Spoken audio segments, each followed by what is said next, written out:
Hello അസ്സലാമു അലൈക്കും. അപ്പോൾ എൻ്റെ പുതിയ വീഡിയോയിലേക്ക് ഏവർക്കും സ്വാഗതം. അപ്പോൾ ഇന്നത്തെ മീൻ സീഡി മുള്ളൻ, മുള്ളെന്ന് പറയും, സീഡി മുള്ളെന്ന് പറയും. ഞങ്ങളുടെ നാട്ടിൽ ആന ചവിട്ടി എന്ന് പറയും. നിങ്ങളുടെ നാട്ടിൽ ഇതിനെന്താ പറയുന്നത് കമൻറ്റ് ചെയ്യണേ. ഇതൊക്കെ രണ്ടെണ്ണം ഉണ്ട്. ഇത് പൊരിക്കാം, മുളകിടാം, തേങ്ങ അരച്ച് കറി വയ്ക്കാം.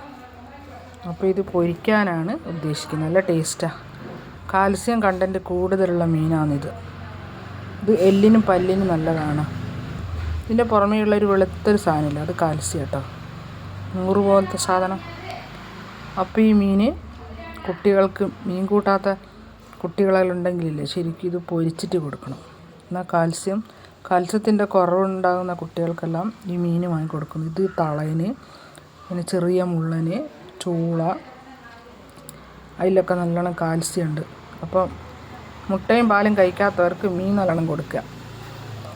അപ്പോൾ ഇന്നത്തെ കറി വയ്ക്കാനുള്ള മീൻ ആന ചവിട്ടി, സീഡി മുള്ളൻ. തല പോയാൽ പിന്നെ 1 കഷ്ണം, 2 കഷ്ണം, 3 കഷ്ണം മുറിക്കാം. ഇത് 2 കഷ്ണം. മീൻ വലിയ വിലയാണിപ്പോൾ. അപ്പോൾ വീഡിയോ ഇഷ്ടപ്പെട്ടാൽ ലൈക്ക് ചെയ്യുക, ഷെയർ ചെയ്യുക, സബ് ചെയ്യുക. അപ്പോൾ എല്ലാവരും എൻ്റെ വീഡിയോസ് കാണുക, സപ്പോർട്ട് ചെയ്യുക. അപ്പോൾ ഇന്നത്തെ വീഡിയോ ഇത്രയേ ഉള്ളൂ. അസ്സലാമു അലൈക്കും.